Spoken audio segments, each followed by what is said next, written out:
Welcome to the Explainer. If you are sitting the Cambridge Mathematics exams, whether that is the IGCSE 606 or you're tackling related syllabus papers like the 0580, 4024, 4037, or the 4040, you already know the feeling. Stepping into that exam hall can feel exactly like stepping into a boxing ring under the bright lights. The pressure is on, the clock is ticking, and your ultimate opponent, the absolute heavyweight champion of the additional mathematics syllabus, is kinematic graphs. It's an intimidating topic because it's not just one skill. We're talking about the ultimate, complex combination of calculus, algebra, and graphical analysis all rolled into a single, high-stakes question. But today's strategy for this explainer is simple, and it's going to change how you approach these papers forever. Float like a concept, sting like evidence. It is all about the jab, the cross, and the hook of your answer combinations. We are going to deconstruct exactly how the Cambridge examiners think, how they award points, and how you can systematically knock out any kinematics question they throw at you. I'm going to guide you through a highly tactical blueprint that takes your raw mathematical knowledge and transforms it into an unstoppable evidence-based argument. So let's get ready to step into the ring. Right, here it is, the core opponent for today's session. Take a good look at it. We are given a specific cubic equation where displacement, which we call S, equals 3t cubed minus 10t squared plus 4t plus 8. Now listen closely, because this exact type of cubic kinematics problem is practically guaranteed to make an appearance in every single Cambridge examination series. They love this question. But what is really fascinating about this specific challenge is the brutal combination of requirements. You aren't just being asked to solve for a single isolated value. Oh no, you are being asked to sketch three entirely different graphs: a displacement time graph, a speed time graph, and an acceleration time graph. And to make it an even higher stakes challenge, you are given a very strict boundary condition. Your graph must only exist where t is between 0 and 3. If you walk into this problem without a structured, bulletproof attack plan, this cubic function will absolutely corner you. But when you actually understand the mechanics beneath the numbers, sketching these curves goes from being terrifying to becoming a totally predictable, highly rewarding sequence of steps.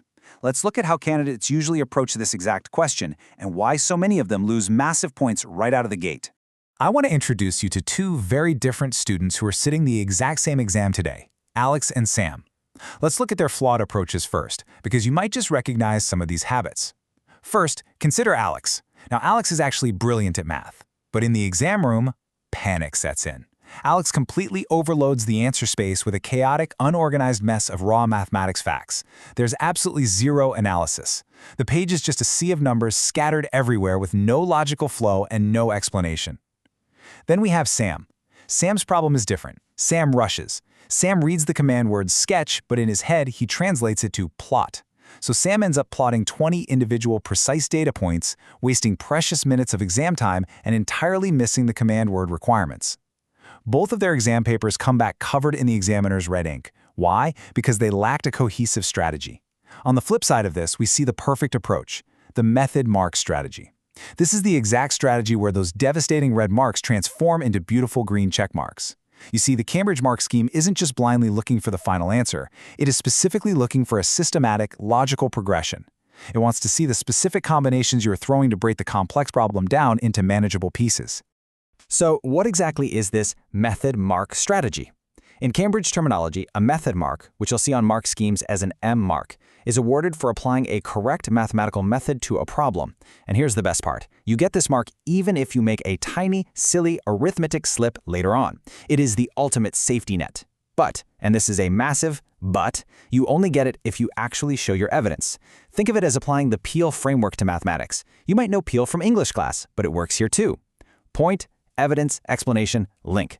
Your point is the kinematic state you are analyzing. Your evidence is your clear, line-by-line working out. Your explanation is the correct use of those command words and formulas, and your link ties it all directly back to the graph you are actively sketching. Top students structure their answers so that the examiner literally cannot help but give them marks at every single step. Before we continue, subscribe to our YouTube channel, Ace the Exams, at acetheexams_IGCSE to excel in your Cambridge examinations. Click that subscribe button and hit the bell icon right now. Okay, let's look at exactly how we generate that undeniable evidence for our cubic equation. The absolute beauty of this framework is how seamlessly these different kinematic states connect to one another. This cable brilliantly illustrates your primary offensive combination in the ring. This is your jab, your cross, and your hook. Your starting point, your jab, is displacement. That's the given equation. To get from displacement to velocity, you must perform the first derivative with respect to time. That's ds over dt. To get all the way to acceleration, you strike again with the second derivative. That's dv over dt. Let's actually do the math on our specific opponent right now, out loud. If s equals 3t cubed minus 10t squared plus 4t plus 8, what happens when we differentiate? We use the power rule, bring down the 3, multiply it, and we get a velocity of 9t squared minus 20t plus 4. Boom. That is your cross. Now let's hit the hook for acceleration. Differentiate that velocity equation again. We get 18t minus 20. Just by writing down these two derived formulas clearly on your exam paper, you are instantly securing method marks. You have tangibly shown the examiner that you understand the crucial cross-topic connection between kinematics and calculus. This table isn't just a guide, it is your fundamental roadmap, because if you don't perform these operations correctly right here, the graphs you attempt to sketch later will be completely fabricated. Now, you might be sitting there wondering, why does the Cambridge 60606 syllabus put such an incredibly heavy emphasis on sketching these specific graphs? It is because this exact task strictly targets two high-level cognitive domains, application and analysis. The examiner doesn't just want to know if you can mechanically recite the power rule for differentiation like a robot. They want to test if you can successfully apply that abstract rule to a real physical context, like a particle moving along a straight line, and then visually analyze the causal relationships. Think about it. When acceleration is exactly 0, what is happening to the speed on your graph? It's at a stationary point, right? A maximum or a minimum? When velocity is exactly 0, what is happening to displacement? The particle is physically changing direction. Sketching these three graphs is the ultimate visual proof that you deeply understand these dynamic causal relationships. You are translating abstract algebra into a physical, geometric reality on the page. And let me tell you, demonstrating this exact level of analysis is what mathematically separates the top-tier A-star grades from the rest of the pack. So how do we translate all of this high-level understanding into a highly actionable, step-by-step strategy that you can use under pressure? We use this 5-step mathematics success blueprint. This system guarantees you hit every single requirement. Step 1. Deconstruct the question. You need to read every single command word carefully. Step 2. Extract the relevant data and the boundary constraints. Step 3. Select the analytical framework, which, as we just saw, is calculus and differentiation in our case. Step 4. Execute the math with crystal clear mathematical notation. And finally, Step 5. Present your final answer following strict Cambridge conventions. I want you to imagine our two students, Alex and Sam, trying this approach right now.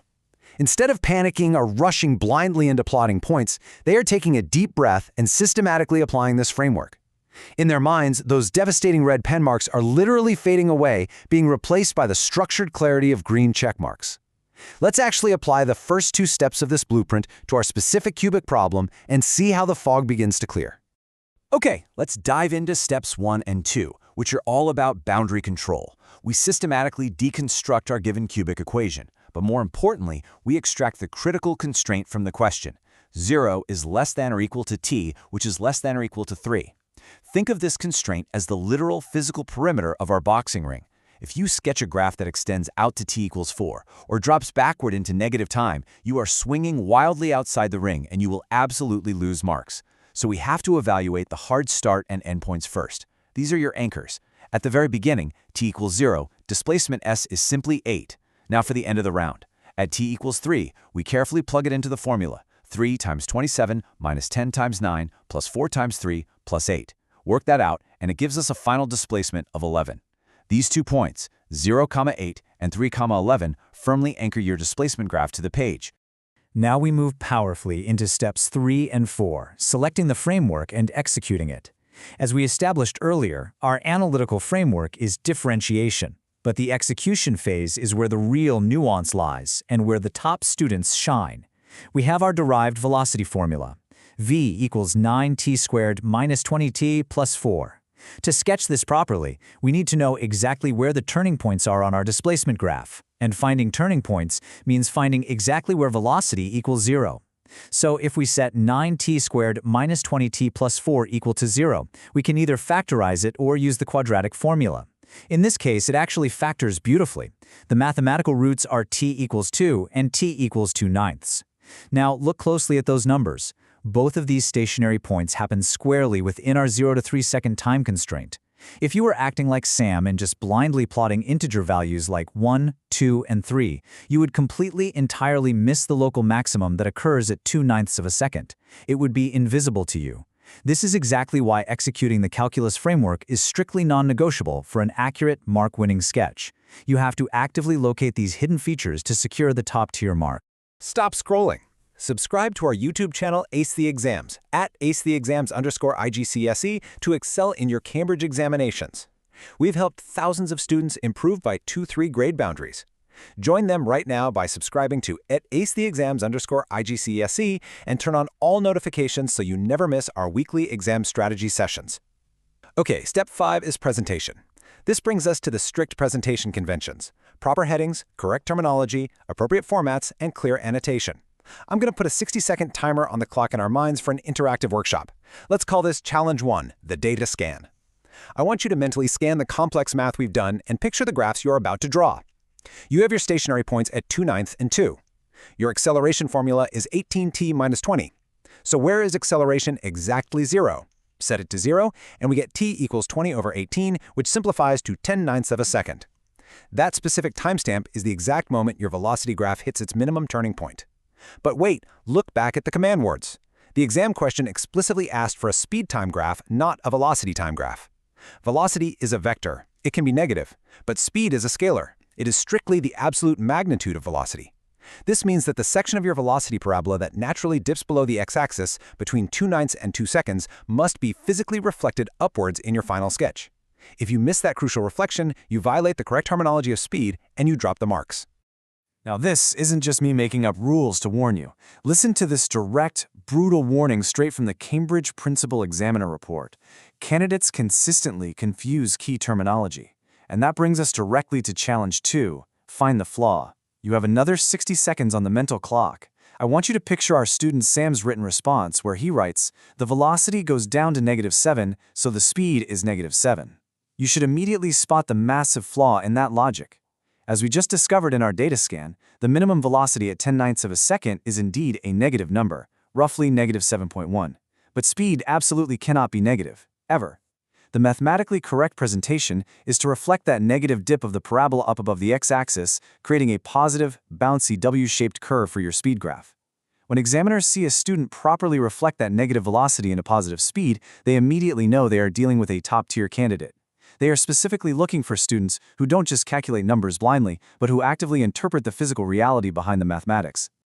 Let's rapidly fire off the top 3 examiner warnings to keep you grounded and focused. Warning number 1, answers are way too vague. When you are asked to sketch, you absolutely must explicitly label the turning points. You have to write down t equals 2/9 and t equals 2 on the axis. You must explicitly label the y-intercepts. Warning number 2, students forget the required format. Think about this. An acceleration time graph for the equation 18t minus 20 is a linear equation. It's a straight line. If you draw it with a curve, you lose the format mark immediately, no matter how perfect your calculus was. Warning number 3, answers are not specific to the given context, which leads us perfectly into Challenge 3, speed writing. We are putting 30 seconds on the clock. If you had to write one perfect PL paragraph explaining your acceleration graph, it should sound exactly like this. The acceleration graph is drawn as a straight line because the second derivative of a cubic function is always linear. The initial acceleration at t equals 0 is calculated at -20. The line crosses the x-axis at exactly t equals 10/9, demonstrating the precise point of constant velocity. Boom! That is exactly how you provide highly specific details, follow the strict format, and stick rigidly to the context. I really cannot emphasize this third warning enough. Context absolutely matters. Your entire mathematical universe for this specific exam problem exists strictly and only between the time of 0 and 3 seconds. Do not, under any circumstances, draw little arrows on the ends of your sketched lines implying they go on forever into infinity. You must terminate your graphs at t equals 0 and t equals 3 with clear, solid, definite points. And at that final boundary of t equals 3, make sure you clearly show the examiner that the final acceleration is +34, the final speed is +25, and the final displacement is 11. This entire breakdown brings us to the final system. There are 3 rules that guarantee top marks on these papers. Rule number 1, command word decoding. You have to know the fundamental difference between sketching velocity and sketching speed. Rule number 2, Peel framework application.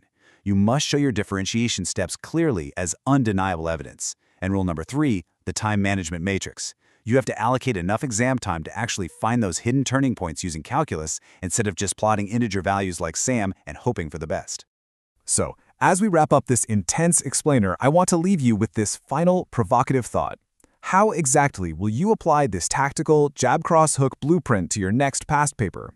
Will you rush in unprepared like Sam or overload the page with panic like Alex? Or will you choose to float like a concept and sting with the undeniable evidence of the method mark strategy? Students who implement these mathematics strategies see an average improvement of 2 grade boundaries, but only if they practice consistently with our weekly videos.